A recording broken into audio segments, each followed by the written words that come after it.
The swiatek problem. Can Coco Gauff flip the script at Roland Garros? Coco Gauff's brilliance on clay has been overshadowed by Iga Świątek's dominance.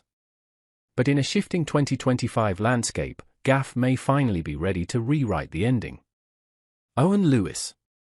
Friday the 23rd of May, 2025, 10:00 BST. Share.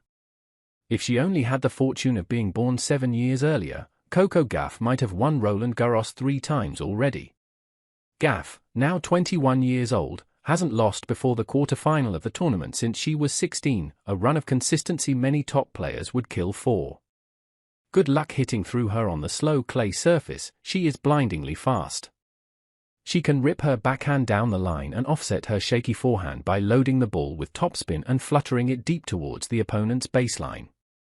All this, on paper, makes for a modern clay court great, or at the very least, the first American Roland Garros champion since, who else? Serena Williams. But Gauff is yet to win the title at Roland Garros, or receive much credit for her clay court pedigree. All thanks to the cosmically bad luck of sharing a generation with Iga Natalia Świątek. Świątek has won Roland Garros 4 times in the past 5 years, starting at age 19, an alarmingly Nadalian pace. Everybody else has suffered from her resolute gatekeeping, but nobody more so than Gauff. In the 2022 final, 2023 quarter-final, and 2024 semi-final, Gauff ran smack into Świątek, who dismissed her in straight sets each time. None of these sets have even been especially close. It gets worse. Świątek is 23, close enough in age to Gauff that Gauff can't count on her rival aging out of contention first. Unless she can win Roland Garros, and she'll probably have to beat Świątek to do it, Gauff is doomed to be perpetually underrated on clay. Setting the record straight might well be the ultimate challenge of her entire career. As a cautionary tale for Gauff, the Roland Garros YouTube channel has spent the past few weeks uploading full replays of Rafael Nadal's 14 finals at the tournament, many of them against Roger Federer. To someone watching the dusty battles for the first time, they're probably distinct. 2006 was the year Federer won the first set. He had a cataclysmic breakpoint conversion rate in 2007, Nadal just flattened him in 2008. But to the hardcore fan, and probably to Federer, those finals all blend together into the same match. They're athletically impressive and occasionally competitive but never quite close. Federer, one of the greatest players of all time, not only lost each time he played Nadal at Roland Garros but never even looked like winning. To her credit, Gauff has tried on several different styles in her attempts to unseat Świątek, a relative rarity in tennis. Abandoning the core tenets of the play that helped someone reach the top 10 must feel like fleeing a loving parent for a stranger, but each has produced the same results so far. In 2022, Gauff's first major final, the nervous then 18-year-old produced a shaky rendition of her standard game and got blown out. In 2023, she cut down on errors, but couldn't match Świątek's firepower. In 2024, she bravely attacked every forehand she could, going for it, as we are so eager for athletes to do, acting as if she possessed Naomi Osaka's fearsome forehand rather than her own. But the execution wasn't there, and, as if being teased for her courage, Gauff won just 6 games, the exact same as in her 2023 loss. Matchups like this can feel mythically tragic after a while, like the task of beating the rival has been designed by cruel gods. Play badly, get erased; play well, get soundly beaten; overcome your limits, get your heart broken. In the second round of Roland Garros last year, Osaka became the first player to neuter Świątek for a prolonged period at the tournament, crushing ground strokes with so much raw power, a power Gauff doesn't possess even on her best day, that Świątek didn't have enough time to muster a counter-offensive.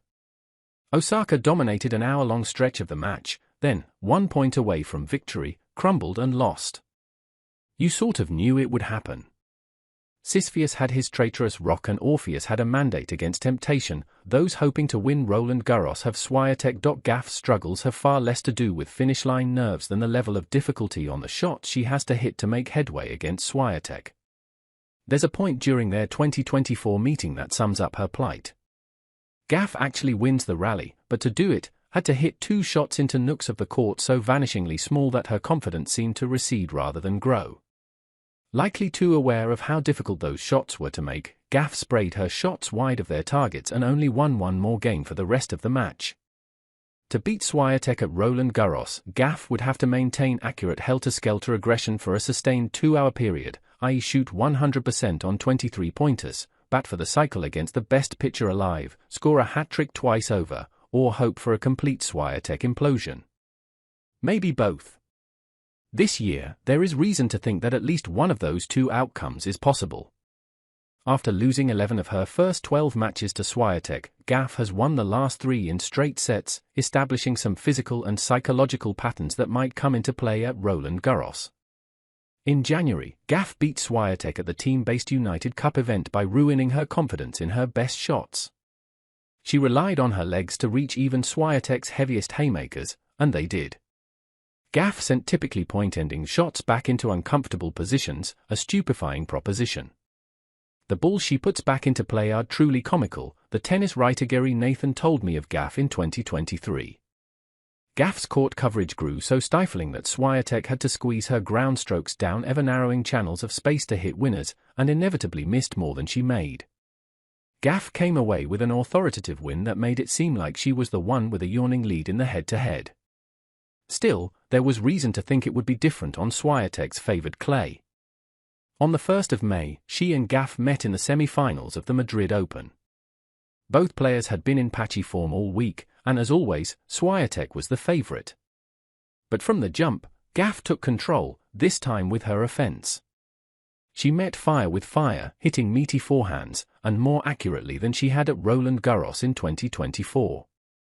Accustomed to breaking down Gauff's forehand with ease, Świątek countered with desperate, blind aggression, and her usual accuracy warped beyond recognition. Gauff barely put a foot wrong, letting Świątek's implosion run its course, and put up the most one-sided scoreline Świątek had ever suffered in a clay loss. The result suggested something was seriously amiss with the defending Roland Garros champion. Świątek, in fact, is in crisis. At the Olympics last year, played at her beloved Roland Garros grounds, Świątek shockingly lost in the semi-finals and had to settle for a bronze medal. In August, she tested positive for the banned substance TMZ. The International Tennis Integrity Agency accepted a thorough explanation that the test was due to a contaminated melatonin supplement, and served a 1-month ban. Since her return, she has seemed more tightly wound on court. Her form has dissolved since a loss at the Australian Open semi-finals, her first ever from match point up. At last she knew how it felt to play herself. At Indian Wells, a ball kid tossed Świątek a ball only for Świątek to bounce it hard over his head, making him flinch. The subsequent backlash prompted her to release a lengthy apology confessing to the stress and unhappiness she had felt over the previous months. Even at the Italian Open, a tournament Świątek had dominated 3 of the last 4 years, the trend continued. She lost in a harried 2 sets to Danielle Collins, looking just as lost as she had against Gauff in Madrid in the opener. Gauff, meanwhile, made it to the final before losing to the in-form home favourite Jasmine Paolini. Thanks to Paolini's win, Świątek slipped down to 5th in the rankings. She has not been ranked this low, or lost to Collins, since 2022. In a sport as fiercely individual as tennis, Świątek's crisis is hers alone. It's fuel for her rivals. Everybody knows well that tangible chances to win Roland Garros will be few and far between as long as Świątek is on tour, and will play with even more vigor now that she seems vulnerable. Świątek paid for her new ranking in the draw. She could play Jelena Ostapenko, the quirky, inconsistent 21st seed who has beaten Świątek all 6 times they've played, in the 4th round. Aryna Sabalenka, the world number 1, is her slated semi-final opponent.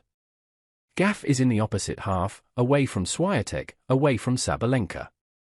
She looks likelier than the defending champion to make the Roland Garros final, a radical shift from previous editions of the tournament.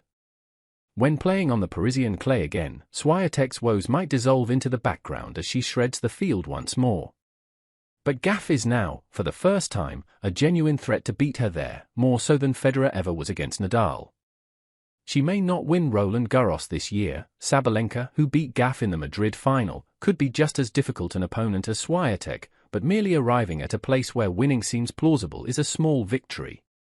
Świątek could lose to somebody else, but I suspect Gauff will want to do the job herself. If she does, the various challenges she faces for the rest of her career should pale in comparison.